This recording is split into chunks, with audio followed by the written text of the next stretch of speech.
Hello, English learners. Welcome back to another advanced lesson with us here at English Pod. My name is Marco. And my name's Erica. So today we're bringing you another advanced lesson, and this time it's kind of historical. Like the name suggests, we are listening in as a president says goodbye to the nation before he steps down from his role as president. Now, actually, this dialogue is very much based on President Eisenhower's farewell speech. Okay, so a pretty famous. Now, we have to tell you that we did change the speech a little bit, right? Yeah, just a little bit to make it a little bit more understandable, but it's basically what he said to the nation back in 1969. All right, now I will as well tell you that this is a pretty hard dialogue. It is very hard because the structures are a little bit complicated and even to a certain point, a little bit poetic, right? Mm-hmm. So why are we taking this speech as our dialogue? What are we going to learn from this? Well, we're going to learn some structures and some words that you can use maybe on a resignation letter or maybe in a celebration you want to thank Pete for coming. Okay, so we're going to learn some pretty difficult vocabulary, but also learn some really useful structures. Like you said, you could use in a resignation letter or even in a formal speech of your own. Exactly. Now, this presidential farewell speech is divided into two parts. So today we're going to do part one, and then next time we'll finish the speech with part two. So let's listen to President Eisenhower as he says goodbye to the nation, and we'll come back just in a little bit.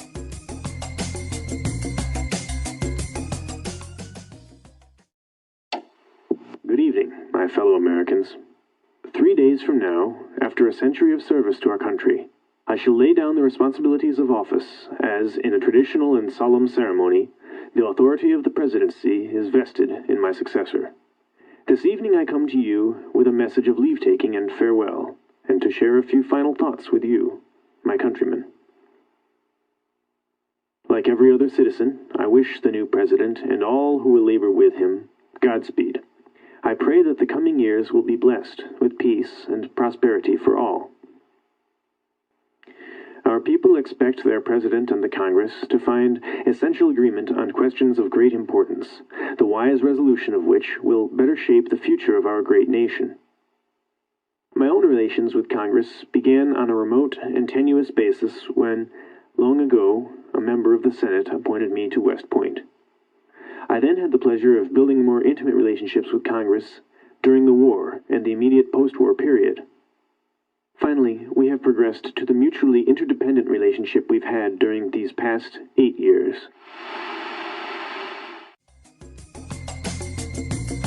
Wow, so Eisenhower is a pretty good speaker, isn't he? A good speaker, and well, he said a lot of really nice things when he was saying goodbye. Yeah, pretty inspiring, I thought. Really inspiring, and as we said, there were a couple of different and difficult words and phrases, so why don't we start right now with language takeaway. Language takeaway. Well, Eisenhower said that in 3 days he shall lay down the responsibilities. To lay down the responsibilities. All right, lay down something. Basically, we understand the verb to lay down, right? Yeah, to put it down, to put it on the ground. Maybe. Right. Now, he's using it with responsibilities, which is a little bit strange, but it's kind of like a metaphor by saying lay down arms, to lay down your weapons. Right, and you know what? This is a really common phrase that we would hear, especially when we're talking about, the end of a war or something like that. Mm-hmm. To lay down your arms, yeah. Lay down your weapons. Yeah, so here I think Eisenhower is kind of referencing this and giving us a little bit of poetry in his speech. Right. So it's not that he's quitting. It's not that he's being fired. Yeah. He's just like finishing what he started. Yes, so he's laying down his responsibilities. Now, I think this would be quite an interesting phrase to use, for example, in a resignation letter. Right, so I would say a month from now, I will lay down my responsibilities as manager. Yep. All right, so that sounds pretty good. Now, he said he's going to be laying down the responsibilities in a traditional and solemn ceremony. All right, solemn. Solemn. Now, solemn, what does that mean? What is a solemn ceremony? Well, a solemn ceremony would be a serious, respectful, and a little bit sad ceremony. Okay, so it's a serious matter. It's and it's very respectful, right? Yeah. So you might say, for example, On the 11th of November, when you're remembering the war, you might say something like, this is a very solemn day. Very good. Okay. And the authority of the presidency is vested in my successor. Okay, so interesting verb. No, wait. So interesting word, vested. Vested. The authority vested in my successor. Very good. So this word basically means power that I have by law. Right. So this power, this important power you have is given to you by the law, by the president, by the country. This is a very common word you will hear in a wedding when the priest or the person that's leading the wedding will say, by the power vested in me by the state of California. Yep. I now pronounce you husband and wife. I now pronounce you husband and wife. So he's saying the power that I have given to me by the state of California, I can now make you be married. So here Eisenhower is saying the authority of the presidency is vested in my successor. So the power of the presidency will be given to the next president by law. Exactly. And he also wished the new president and everyone with him, he said, Godspeed. All right, Godspeed. Godspeed. I wish you Godspeed. Now, Godspeed, what does that mean? Well, it's kind of a blessing, you know. It basically means good luck and good fortune. All right. And especially in a journey, right? Yeah, I think you'd almost only use this when someone's going off on a big trip or a journey. So here they're going on the journey of the presidency. Right. So I wish you Godspeed. Godspeed. Very good. And now let's take a look at our last set of words. When he was talking about Congress, he said that his relation with Congress began on a remote and tenuous basis. All right, so two interesting words here, remote and tenuous. Now, remote we understand as being far away or distant. Yeah. What about tenuous, though? But tenuous is kind of unimportant or not really relevant. All right. So actually, this is a pretty high quality, useful and smart sounding word. So I think we should hear a few more examples of how it's used. Example 1. How can you say the Earth is actually getting cooler? That is a pretty tenuous argument. Example 2. John believes that Elvis Presley is still alive. He's got a tenuous hold on reality. Example 3. You're making yourself seem more important than you are. The connection between our company's success and your performance is tenuous at best. All right, so as we've said, these are some pretty difficult words that we found in the dialogue. But now I want to go and look at some really interesting formal structures that Eisenhower used here. So let's look at those now in Fluency Builder. Fluency Builder. All right, on Fluency Builder today, we have 3 phrases. And, well, starting with the first one, I think it's one of the most interesting ones. He said, 3 days from now, after half a century of service of our country, I shall lay down the responsibilities of office. All right, so what's interesting about this? If you take a look at the structure, he's saying 3 days from now, which is Future. And then he makes a reference to the past after a half century of service. Okay, so we got future, past. And then again, future. I shall lay down the responsibilities. All right, so this actually is quite a good structure if you're giving a farewell speech, or even I could imagine using this at a wedding. Right. How would you use it in a wedding? Well, I might say 12 hours for now, after a long and beautiful relationship, this couple shall marry. Very good. So you're making reference to the future and then a past event or something that's been going on for a while. And then future again. Why don't we do one more example? So, for example, in a resignation letter, I can say 1 month from now, after 30 years of hard work and dedication to this company, I shall lay down my responsibilities as product manager. All right, interesting. So we can use it, and it sounds good. It sounds very professional And very poetic. very poetic. Yeah. It sounds nice. Yeah.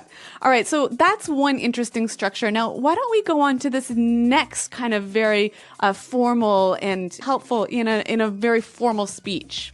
Well, President Eisenhower said, "This evening I come to you with a message of leave-taking and farewell." So this evening I come to you with a message of leave taking and farewell. So it's a very nice way of saying, I'm talking to you today because I am saying goodbye. Yes.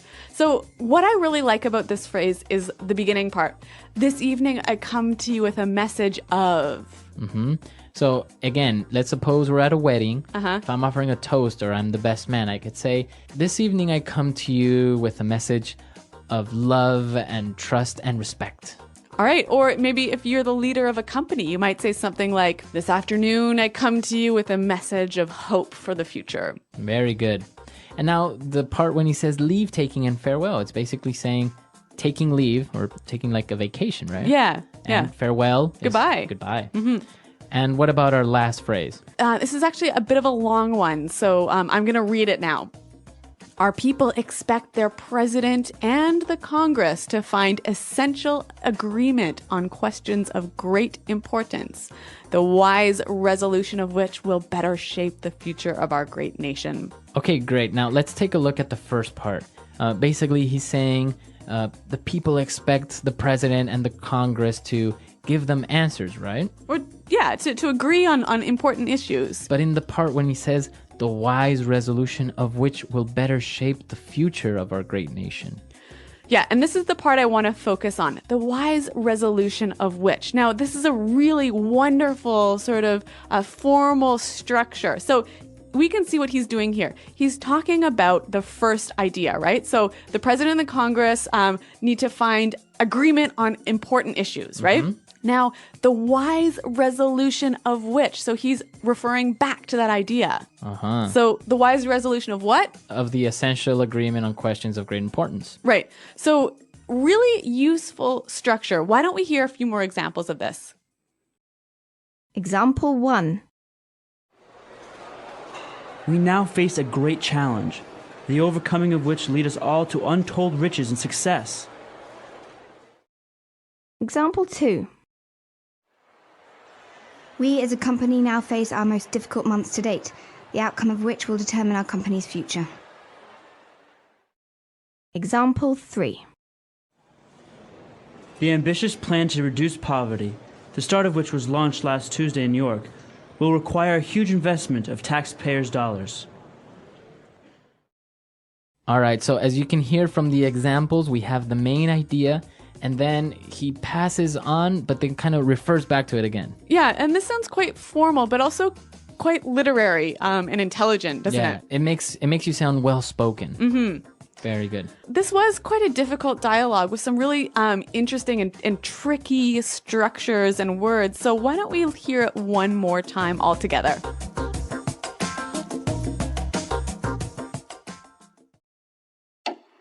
Good evening, my fellow Americans. 3 days from now, after a century of service to our country, I shall lay down the responsibilities of office as, in a traditional and solemn ceremony, the authority of the presidency is vested in my successor. This evening I come to you with a message of leave-taking and farewell, and to share a few final thoughts with you, my countrymen. Like every other citizen, I wish the new president and all who will labor with him Godspeed. I pray that the coming years will be blessed with peace and prosperity for all. Our people expect their president and the Congress to find essential agreement on questions of great importance, the wise resolution of which will better shape the future of our great nation. My own relations with Congress began on a remote and tenuous basis when, long ago, a member of the Senate appointed me to West Point. I then had the pleasure of building more intimate relationships with Congress during the war and the immediate post-war period. Finally, we have progressed to the mutually interdependent relationship we've had during these past 8 years. All right, we're back, and here with us in the studio we have Pete, the actor in the dialogue of President Eisenhower's presidential farewell speech. He's a pretty convincing actor at that. Not quite. So Pete is going to give us a little bit of insight about President Eisenhower. All right, so what can you tell us about President Eisenhower? Well, he started off as a general. He was an accomplished officer all through the early 20th century, and then he was the supreme commander of the Allied Expeditionary Force in World War II. And so now he's most famous for D-Day. He was leading it, or he was on the battlefield. What was? No, where was he was the organizer. He was. Oh, he's kind of like the brains behind the operation. Yeah, and I don't know if you even want to leave this in, but there's a really cool document that he wrote right before the invasion, and it said he basically knew that this was going to go one of two ways, and he wrote down a script to read in case it failed, and he basically said, I'm sorry to inform you that the invasion did not go as planned, and this has set back our war effort. And when the invasion went well, he threw that in the trash, and then one of his aides found that and was like, "Wow, this is a historical document," and they kept the Really? yeah, So they have the copy. alternate history. All right, so he was an accomplished general, an amazing warrior, but what about his presidency? Well, at the beginning, probably the biggest thing he did was to wrap up the Korean War, which was a vow he made during his campaign. And then he visited Korea. Obviously, the war is still technically on, but they did arrange a ceasefire. Eisenhower built up the interstate highway system, which is one of the big reasons that America was able to become economically successful in the 20th century. He did it basically so that in case of a war, we'd have an easy way of shipping our soldiers and nukes across the country. But but it worked well anyways. Yeah, it's one of these things that pays a side benefit. At least he had to sell it to the country that way. It's very likely that he didn't intend ever to use it that way. But you have to have it's like the war on terror. You got to sell these things. Well, and I guess it's had a huge impact, not only on the economy of the states, but also like the culture and the way that people view the car and its effect on society. Definitely. So pretty influential guy, this Eisenhower. Yeah, and a very historical lesson. It's just a little bit of a culture and maybe some insight on American history. It's not like we're politically active or anything, but yeah, it was some interesting information there, and also, well, he was considered to be a pretty good president. Yeah, he's rated, I wouldn't say among the top 5 or so, but quite accomplished. Well, maybe not the greatest president we've ever seen, but he wrote a pretty good farewell speech, so I think we have that to thank him for. All right, guys, so if you have any other questions or comments, you can come to the website at englishpod.com, and you can leave them there for Erica or I. Okay, so thanks for downloading, you guys, and until next time, goodbye. Bye.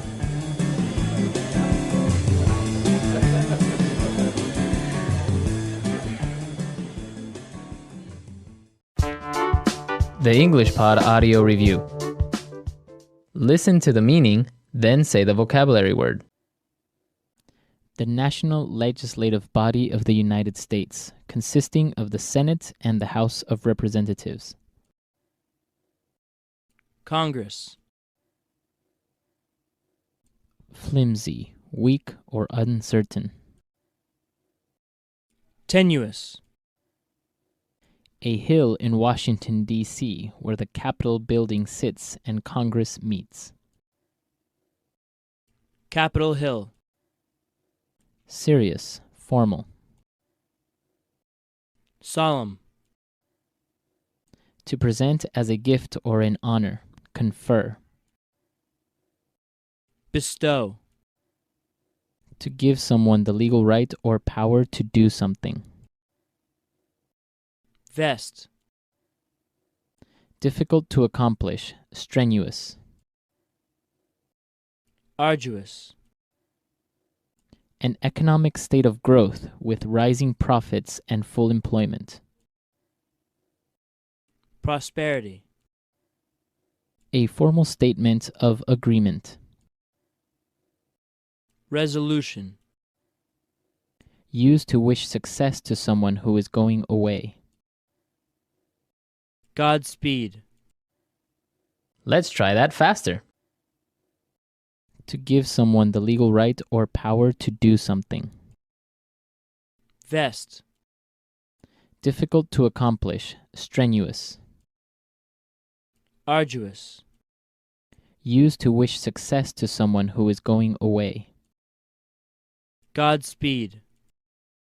To present as a gift or an honor. Confer. Bestow. A hill in Washington, D.C., where the Capitol building sits and Congress meets. Capitol Hill. The national legislative body of the United States, consisting of the Senate and the House of Representatives.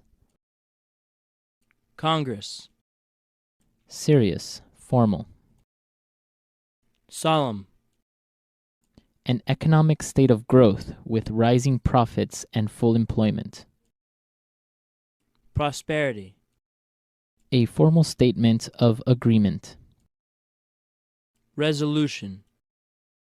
Flimsy, weak, or uncertain. Tenuous.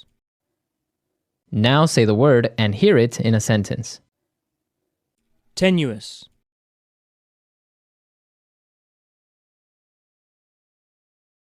How can you say that the Earth is actually getting cooler? That is a pretty tenuous argument.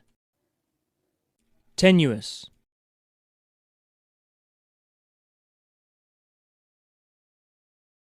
John believes that Elvis Presley is still alive. He's got a tenuous hold on reality. Tenuous.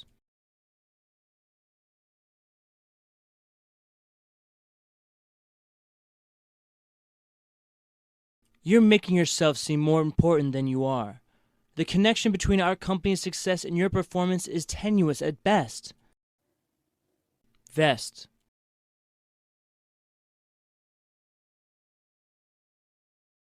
With the powers vested in me, I now pronounce you husband and wife. Vest.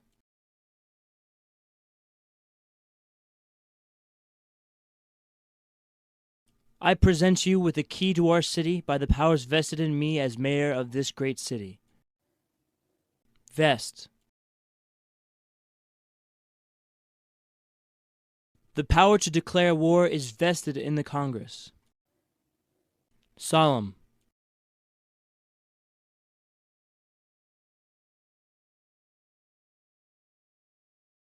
We are here today on this solemn and tragic day to say goodbye to an inspiration and a friend, Michael Jackson. Solemn.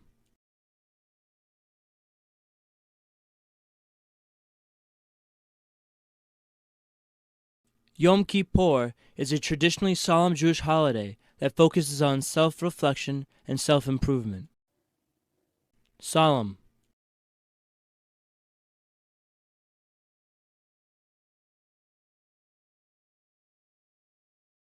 Every year, September 11th is a very solemn occasion as Americans remember the victims of the World Trade Center attack. Resolution.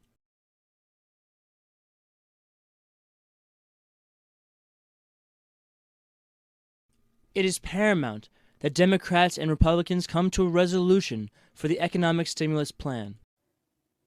Resolution.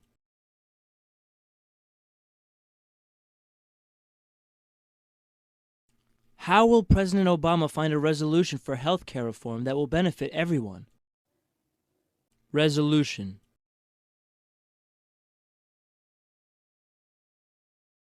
I've made a resolution to stop smoking and lose 20 pounds this year. Godspeed.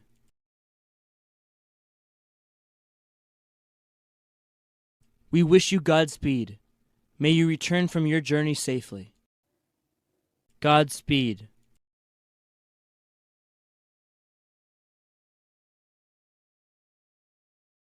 Godspeed. When you are fighting for our country, know that your family is proud of you. Godspeed.